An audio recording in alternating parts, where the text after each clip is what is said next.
ओम शांति। 5 मार्च 2025 के ईश्वरीय महावाक्य। पहले सुनते हैं मुरली के मुख्य पॉइंट्स। बाबा ने कहा, श्रीमत पर आधा कल्प तुम सुख भोगते हो, फिर आधा कल्प रावण की मत पर दुख भोगते हो। माया तुमसे जो भी छीछी कर्म कराएगी वह जरूर विकर्म ही बनेगा। इसलिए बाप कहते हैं, मेरी श्रीमत पर चलो, मुझे याद करो तो तुम पावन बन जाएंगे। फिर बाबा ने कहा, मेरा बनकर विकार में गिरा तो गोया मुझे छोड़ा, एकदम नीचे जाकर गटर में गिर पड़ेंगे। कोई फिर ऐसे भी हैं जो गिरकर उठ पड़ते हैं। भगवान से प्रतिज्ञा कर और फिर धोखा दे दिया तो दिल अंदर खाता रहेगा। ऐसी आत्माएं वायुमंडल ही खराब कर देती हैं और फिर श्रापित हो जाती हैं। कोई भी ऐसा छीछी कर्तव्य न करें जिससे रजिस्टर खराब हो जाए। पूरी रीति पढ़ाई नहीं पढ़ेंगे, किसी को दुख देंगे तो दुखी होकर मरेंगे, बहुत सजा खाएंगे और पद भी भ्रष्ट हो जाएगा। लास्ट में बाबा ने कहा, मीठे बच्चे, अपनी और दूसरों की तकदीर बनानी है तो रहम दिल का संस्कार धारण करो। मनुष्य से देवता बनने की यह एक ही पढ़ाई है और इसमें मुख्य है पवित्रता की बात। सबसे खोटी तकदीर उन्हों की है जो पतित बन अपनी बुद्धि को मलिन बना देते हैं। जितना पावन बन औरों को बनाएंगे उतना फल भी जास्ती मिलेगा। जो करेगा सो पाएगा। और अब सुनते हैं महावाक्यों को विस्तार से। मुरली का सार। मीठे बच्चे, खुशी जैसी खुराक नहीं। तुम खुशी में चलते फिरते पैदल करते बाप को याद करो तो पावन बन जाएंगे। प्रश्न, कोई भी कर्म विकर्म ना बने उसकी युक्ति क्या है? उत्तर, विकर्मों से बचने का साधन है श्रीमत।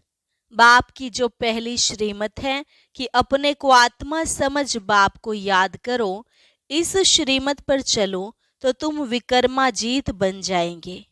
ओम शांति। रूहानी बच्चे यहाँ भी बैठे हैं और सभी सेंटर्स पर भी हैं।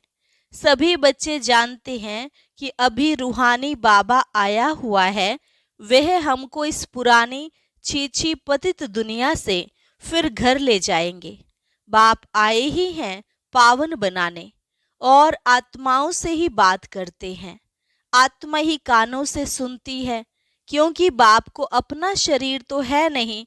इसलिए बाप कहते हैं, मैं शरीर के आधार से अपनी पहचान देता हूँ। मैं इस साधारण तन में आकर तुम बच्चों को पावन बनने की युक्ति बताता हूँ। वह भी हर कल्प आकर तुमको यह युक्ति बतलाता हूँ। इस रावण राज्य में तुम कितने दुखी बन पड़े हो। रावण राज्य शोक वाटिका में तुम हो। कलयुग को कहा ही जाता है दुख धाम। सुख धाम है कृष्णपुरी, स्वर्ग। वह तो अभी है नहीं। बच्चे अच्छी रीति जानते हैं कि अभी बाबा आया हुआ है हमको पढ़ाने के लिए। बाप कहते हैं, तुम घर में भी स्कूल बना सकते हो। पावन बनना और बनाना है। तुम पावन बनेंगे तो फिर दुनिया भी पावन बनेगी। अभी तो यह भ्रष्टाचारी पतित दुनिया है। अभी है रावण की राजधानी। इन बातों को जो अच्छी रीति समझते हैं वे फिर औरों को भी समझाते हैं। बाप तो सिर्फ कहते हैं, बच्चे अपने को आत्मा समझ मुझ बाप को याद करो, औरों को भी ऐसे समझाओ। बाप आया हुआ है, कहते हैं मुझे याद करो तो तुम पावन बन जाएंगे। कोई भी आसुरी कर्म नहीं करो। माया तुमसे जो छीछी कर्म कराएगी वह कर्म जरूर विकर्म बनेगा। पहले नंबर में जो कहते हैं ईश्वर सर्वव्यापी है, यह भी माया ने कहलाया ना।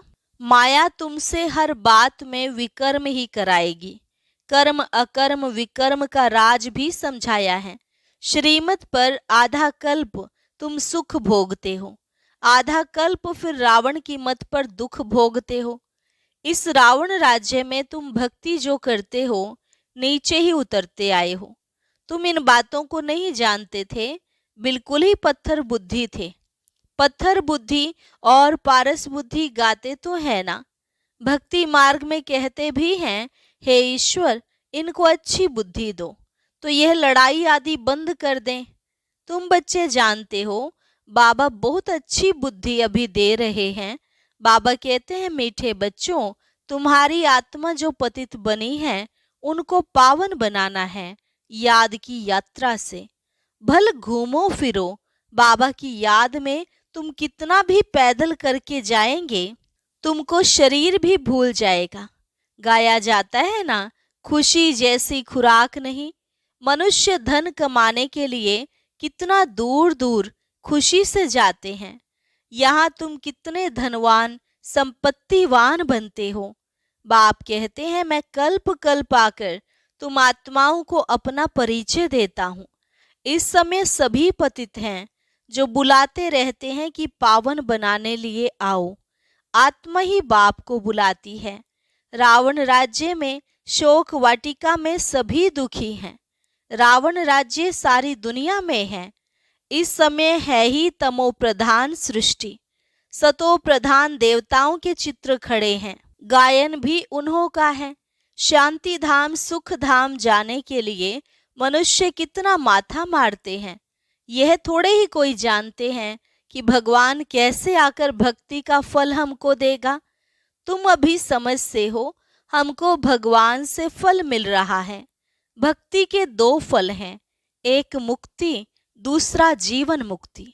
यह समझने की बड़ी महीन बातें हैं। जिन्होंने शुरू से लेकर बहुत भक्ति की होगी वह ज्ञान अच्छी रीति लेंगे तो फल भी अच्छा पाएंगे। भक्ति कम की होगी तो ज्ञान भी कम लेंगे, फल भी कम पाएंगे। हिसाब है ना, नंबरवार पद है ना। बाप कहते हैं, मेरा बनकर विकार में गिरा तो गोया मुझे छोड़ा। एकदम नीचे जाकर पड़ेंगे। कोई तो गिरकर फिर उठ पड़ते हैं, कोई तो बिल्कुल ही गटर में गिर जाते। बुद्धि बिल्कुल सुधरती ही नहीं। कोई को दिल अंदर खाता है, दुख होता है। हमने भगवान से प्रतिज्ञा की और फिर उनको धोखा दे दिया, विकार में गिर पड़ा, बाप का हाथ छोड़ा, माया का बन पड़ा। वे फिर वायुमंडल ही खराब कर देते हैं, श्रापित हो जाते हैं। बाप के साथ धर्मराज भी है ना। उस समय पता नहीं पड़ता है कि हम क्या करते हैं, बाद में पश्चाताप होता है। ऐसे बहुत हैं, किसका खून आदि करते हैं तो जेल में जाना पड़ता है, फिर पश्चाताप होता है, नायक उनको मारा। गुस्से में आकर मारते भी बहुत हैं। ढेर समाचार अखबारों में पढ़ते हैं। तुम तो अखबार पढ़ते नहीं हो। दुनिया में क्या क्या हो रहा है तुमको मालूम नहीं पड़ता है। दिन प्रतिदिन हालतें खराब होती जाती हैं। सीढ़ी नीचे उतरनी ही है। तुम इस ड्रामा के राज को जानते हो। बुद्धि में यह बात है कि हम बाबा को ही याद करें। कोई भी ऐसा छीछी कर्तव्य न करें जिससे रजिस्टर खराब हो जाए। बाप कहते हैं, मैं तुम्हारा टीचर हूं ना। टीचर के पास स्टूडेंट की पढ़ाई का और चाल चलन का रिकॉर्ड रहता है ना। कोई की चाल बहुत अच्छी, कोई की कम, कोई की बिल्कुल खराब, नंबरवार होते हैं ना। यह भी सुप्रीम बाप कितना ऊंच पढ़ाते हैं। वह भी हर एक की चाल चलन को जानते हैं। तुम खुद भी जान सकते हो, हमारे में यह आदत है, इस कारण हम फेल हो जाएंगे।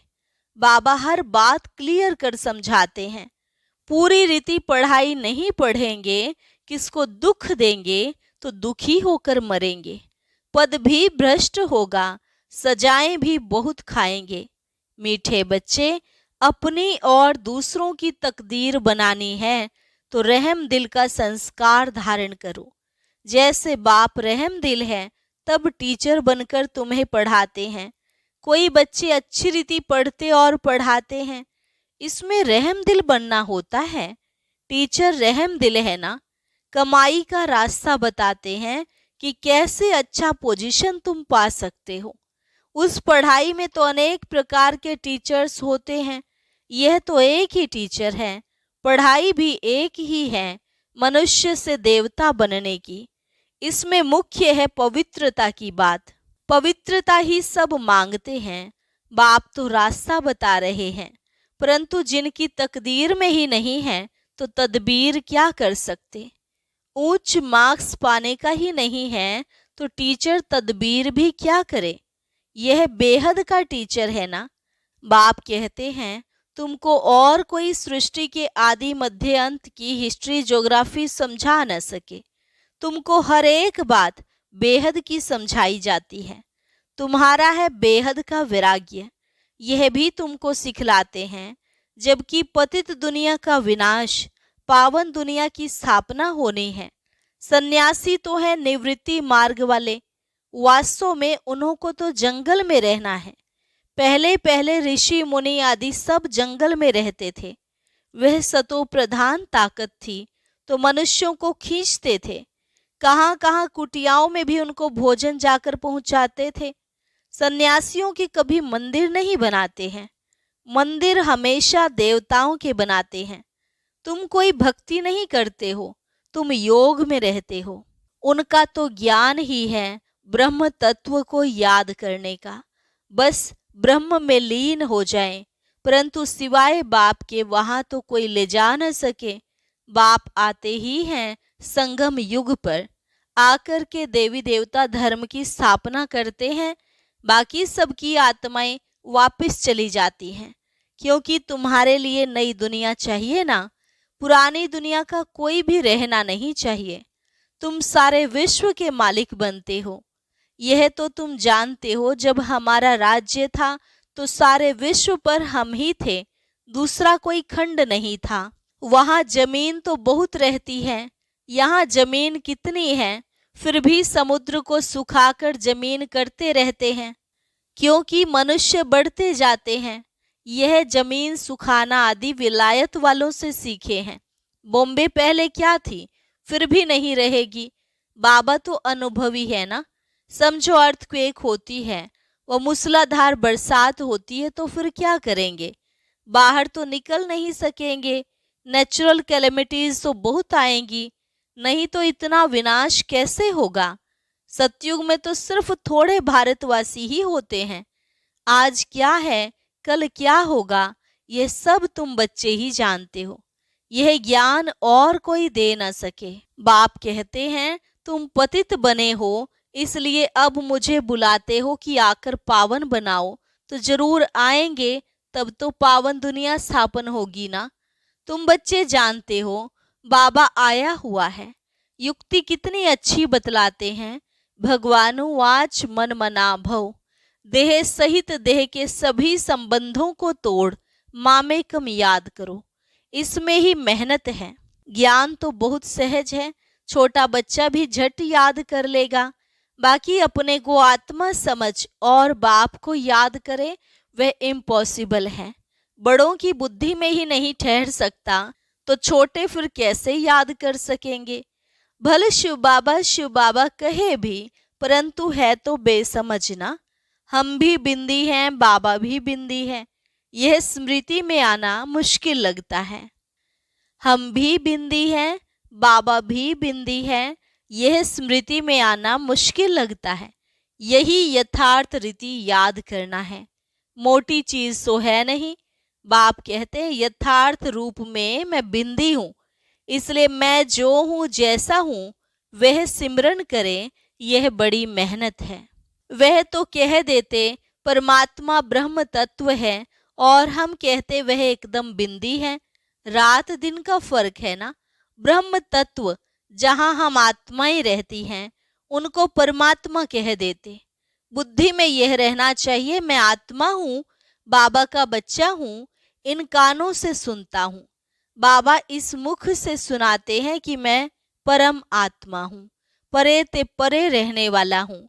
तुम भी परे ते परे रहते हो, परंतु जन्म मरण में आते हो, मैं नहीं आता हूँ।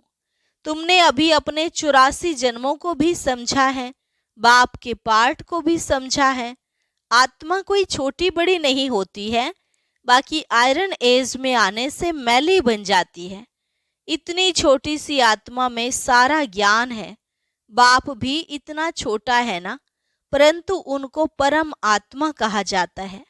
वह ज्ञान का सागर है, तुमको आकर समझाते हैं। इस समय तुम जो पढ़ रहे हो कल्प पहले भी पढ़ा था, जिससे तुम देवता बने थे।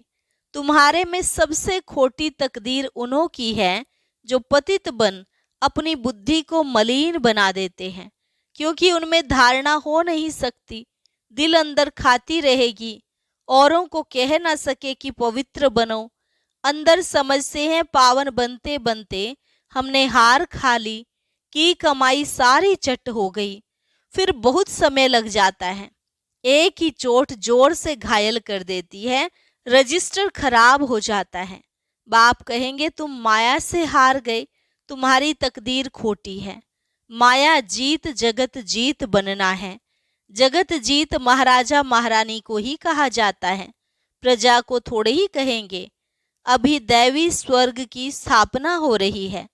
अपने लिए जो करेगा सो पाएगा। जितना पावन बन औरों को बनाएंगे, बहुत दान करने वाले को फल भी तो बहुत मिलता है ना। दान करने वाले का नाम भी होता है। दूसरे जन्म में अल्पकाल का सुख पाते हैं।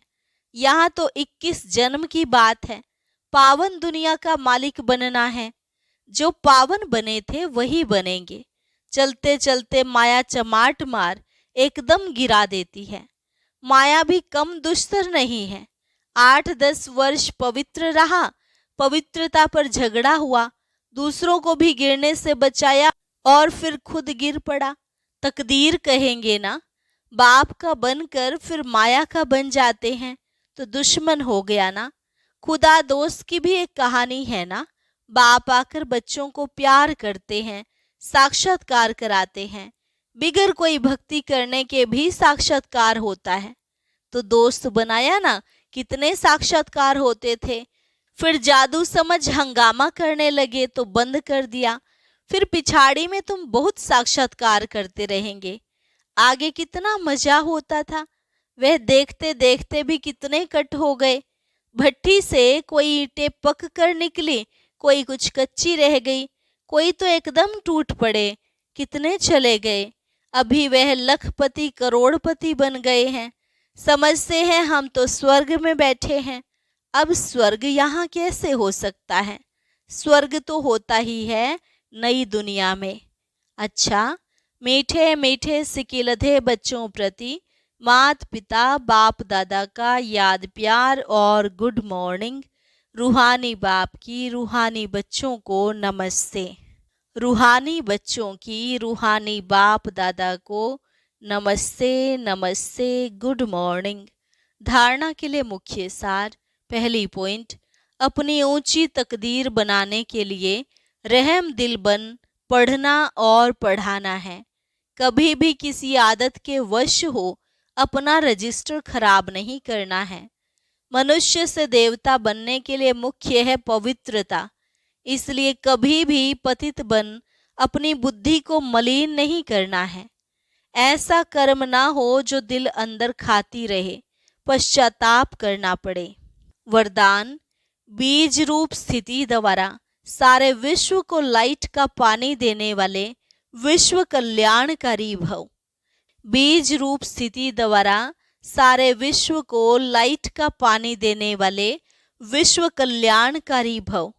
बीज रूप स्टेज सबसे पावरफुल स्टेज है।